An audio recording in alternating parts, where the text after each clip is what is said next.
We begin with this collection of family photos while a sinister music plays in the background. Then we are with this family, the father named Stevie, the mother named Stacy, and this girl whom I assume is the daughter named Hannah. She seems to have some anxiety and begins to breathe heavily while hurting her fingers and also feels a sharp pain in her side. A small lump moves in her abdomen. Hannah is quite disturbed but manages to hide what happened with a smile. Later, Jana is embroidering a garment and accidentally pricks herself with a needle. Her partner Caitlin tells her that it is already late and she finishes embroidering, cuts the thread, and goes to bed. The next day, while the woman is taking a shower, she notices a huge bruise on the same side that her partner seems not to notice. Moments later, while preparing breakfast, the woman receives a notification telling her that they hope this time will be better.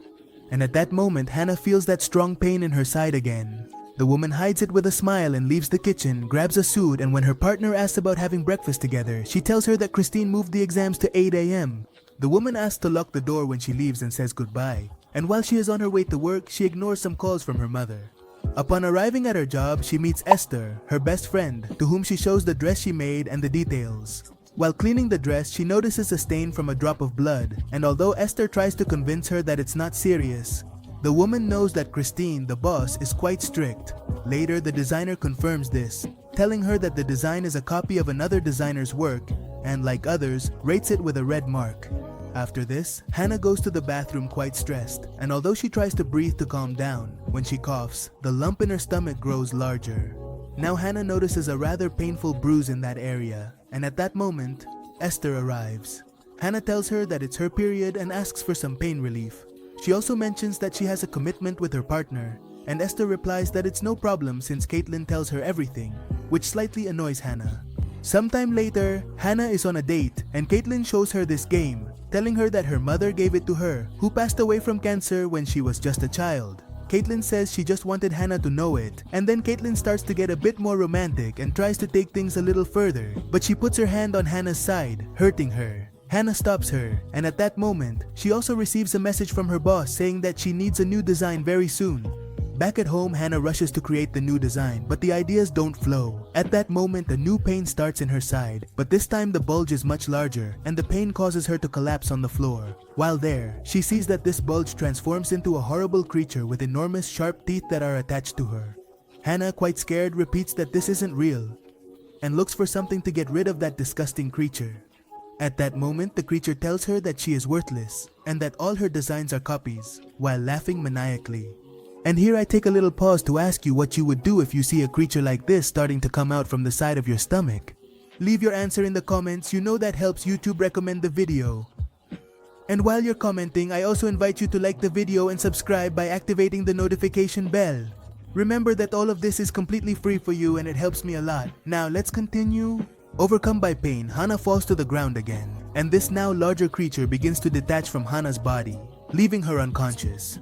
Moments later, when Hannah wakes up, she sees some of her things scattered around. As she approaches to see this creature, it falls on her from above, giving her a big scare. After observing it for a few moments, she throws some clothes on top of it in response to the screams of this strange creature. Later, in the bathroom, Hannah tries to cover her wounds and then notices that the bloodstains on her clothes seem to match, so she begins to shape her new inspiration. While in the process of sewing, she hears the creature locked in the closet asking to be let out. Sometime later, Hannah arrives at Christine's, the designer, who then gives her the green light after reviewing. Later at the dermatologist, the doctor examines Hannah and tells her that it doesn't seem like an allergy. Hannah asks what it could be then, to which the doctor replies that she likely has the dual DNA of the vanishing twin syndrome, which is why she has that birthmark, and that this occurs due to the absorption of her twin in the womb. The doctor mentions that perhaps that scar worsened it, but that it is nothing serious. While looking for some medication, Hannah asks if it is possible for the absorbed twin to reappear at some point, and the doctor smiles and tells her that it is impossible. Later, he receives many messages from Hannah's boyfriend, which annoys her quite a bit, and she leaves the place. Upon arriving home, she lies down and hears some grunting from under the sofa. Moments later, a huge and disgusting creature with little hair on its head, a completely deformed body, and quite strange eyes crawls out. The creature starts telling Hannah that Caitlin is sending messages to it, as she ignored him when he talked about the special game that her mother had given him, and that she needs to find a way to separate them. The creature also takes credit for the dress she created, claiming that It was the one who inspired the dress, and that it will help her continue creating.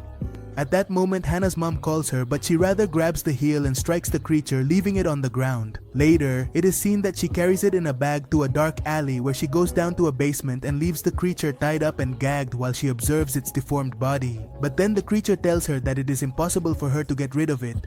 The next day, Hannah searches for information about dual DNA chimera and sees some images that astonish her. She also finds a support community for people with the same syndrome, which Hannah joins, and she sees that their next meeting is at 1 in the afternoon. Later, the girl arrives at a place that looks more like an abandoned building. Upon entering, she finds a desolate and dark space. Suddenly, a woman named Florence appears behind her, giving her a tremendous scare.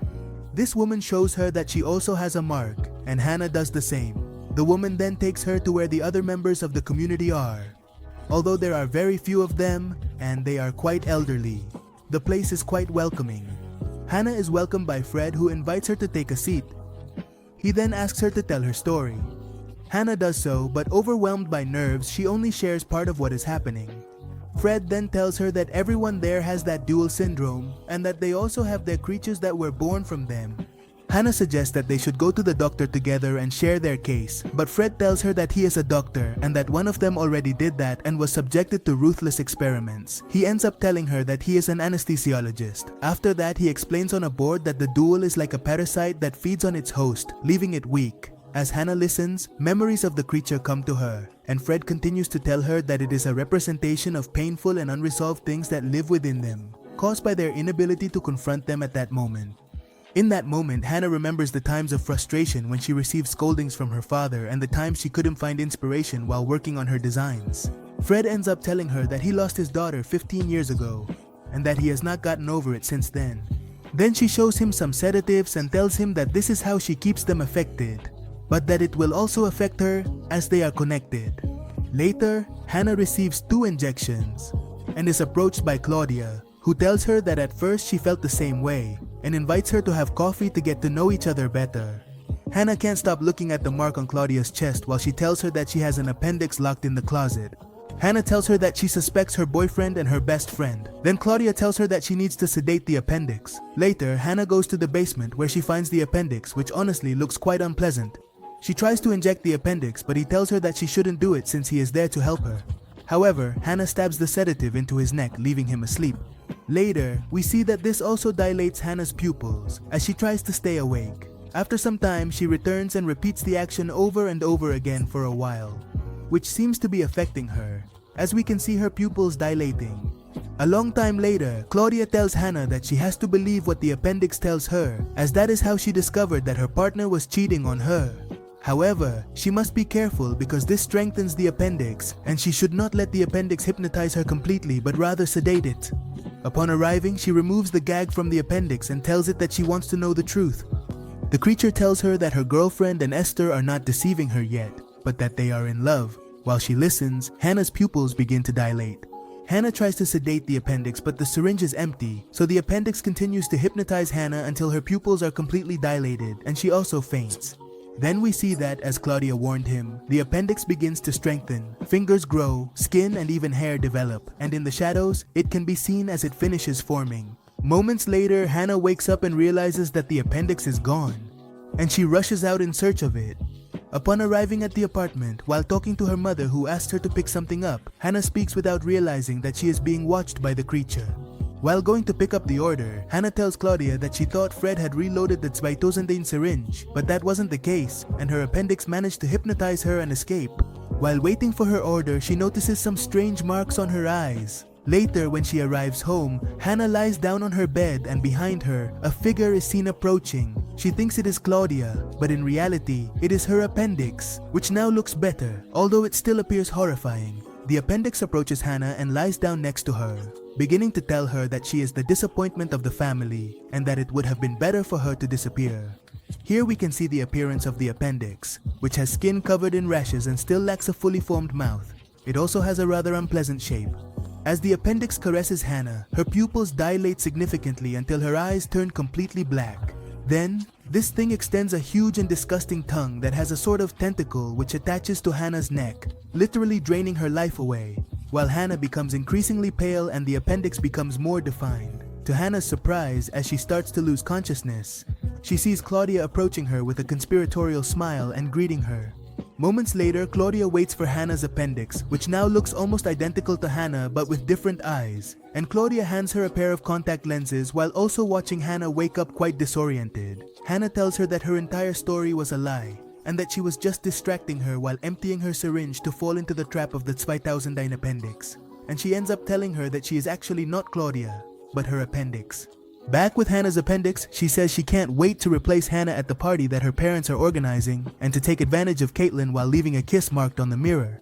Later, the two appendages take Hannah, who looks quite unwell, vomiting a black substance all the way, and they take her to the basement where they leave her tied up. Claudia's appendix tells Hannah's appendix that it must feed her to keep her alive, as they are still linked. Although not for much longer, since soon they will help her find someone else to be free. Hannah's appendix takes her phone and leaves the place. Sometime later, Caitlin researches mental illnesses, and in that, the appendices send a message first to Esther apologizing for having yelled at her. Then Claudia tells her to send a message to Kaylin, using the eggplant emoji and the water droplets. This leaves him quite surprised. Esther comments that she finds it quite strange that Hannah would do that. Caitlin replies that she has been reading about mental illnesses and that this is how people sometimes behave. But Esther insists that if it were Hannah, she should do it in person. A little while later, Claudia tells Hannah's appendage that they need to bring food to Hannah while they are down there. As she resists, they force her by pinching her nose. But Esther, who was passing nearby, hears Hannah's screams. When she approaches, she comes face to face with Claudia and Hannah as they come out of the basement. However, she is not very convinced and calls Caitlin to inform her, but Caitlin takes it as a joke. Now we are with the one who receives a rejection from the designer. Then he is surprised by Hannah's design, to which the designer tells her that she will be part of his new collection.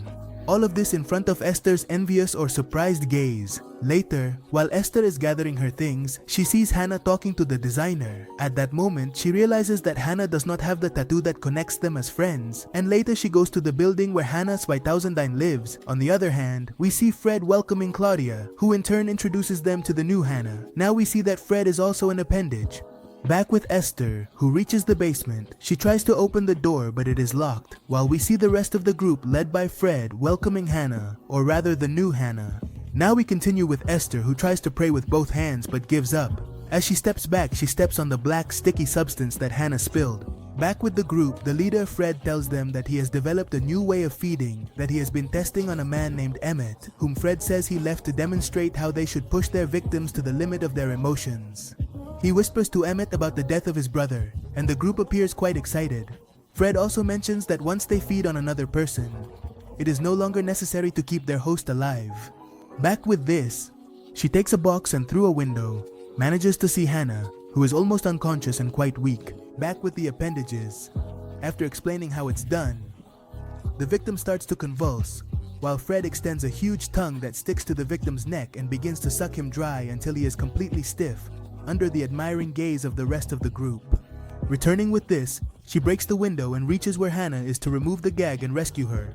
A while later, Hannah wakes up in the hospital and thanks Esther. She also tells her that her appendix made her believe she was messing with her boyfriend. Esther asks her if she has a twin. Now we are with Hannah's appendix, which reaches Kaylin's house, and she didn't come empty-handed. She arrived with a bottle of wine. This invites her in. Then Caitlin tells her that she looks different, and Hannah replies that it wasn't her and takes her to the sofa. There she notices the mark on her side and they continue. Back with Hannah and Esther. The doctor tells her that they have analyzed the black substance and are waiting for the results, and that they need to stay one more night to study it further. At that moment he remembers Caitlin, but he has just finished doing the appendectomy on Hannah, which sounds very unpleasant. Caitlin tells her that her birthmark looks different and then tells her that she should take a bath. Later on, Hannah's appendix feels something in her mouth, and it turns out to be a tooth that has just fallen out. Scared, she calls Claudia, who is in the basement. Claudia tells her that Hannah has escaped and that somehow her health is improving, which is why her appendix is diminishing. Claudia tells her that she needs to eat quickly and that she should remind Caitlin of something sensitive that he told his bearer. She remembers that he told her that his mother died of cancer when he was a child. While Killen was trimming his beard, the appendage distracts him with the card his mother gave him, and when he turns around, he gets hit with a tremendous punch. Back with Hannah, she starts to feel unwell with the black substance coming out of her mouth. Then Esther arrives and tells her that Caitlin is not answering the phone, and they both go out to look for her. Back at Caitlin's house, Claudia arrives and immediately observes how Hannah's appendix is sucking on Kayleen. At that moment, Hannah and Esther arrive at the building and find the door locked, but Hannah enters through a vent to open it for Esther. However, before she can reach the door, she is caught by Claudia, who pulls her by the hair, dragging her into the room. While Esther tries to break down the door, Claudia strikes Hannah with her own hand, all while telling her that Caitlin is almost dead and that she will no longer depend on her. Then she pulls out a syringe with sedative, but at that moment, Esther manages to open the door and stabs Claudia in the leg with a thermometer. Hannah takes advantage of this and grabs the syringe, plunging it into Claudia's neck. 1,000 vans where Hannah's appendix is, absorbing Caitlin with an enormous tongue. Hannah looks for scissors and cuts the tongue that was stuck to the man's back, releasing a jet of blood. Then Hannah confronts her appendix, and it tells her that it hates her. But surprisingly, Hannah speaks to it with affection, and even gives it a kiss. Contrary to what I expected of an aggressive reaction or revenge, this significantly weakens the appendix, which then seems to die, losing its color while closing its eyes. The next day, Hannah and Esther help Claudia recover from her appendix surgery. Then we see Hannah venting to her parents and finally telling them what she plans to do. The parents are surprised by their daughter, who now speaks to them without fear, and it is also evident that they are giving up the designer to start their own fashion business. Now, while Esther attends to a client on the phone, Hannah accidentally pricks her finger, which seems to provoke her bad temper, but she manages to control herself and then goes to the attic, where she keeps her appendix in a crib and puts the pacifier in while she comforts and calms it. And that is how the appendix ends. Let me know what you thought of the movie and the summary. Remember that a comment helps YouTube recommend the video. Now, thank you for watching. Like, subscribe to your notification bell, and don't forget to brush your teeth before going to bed.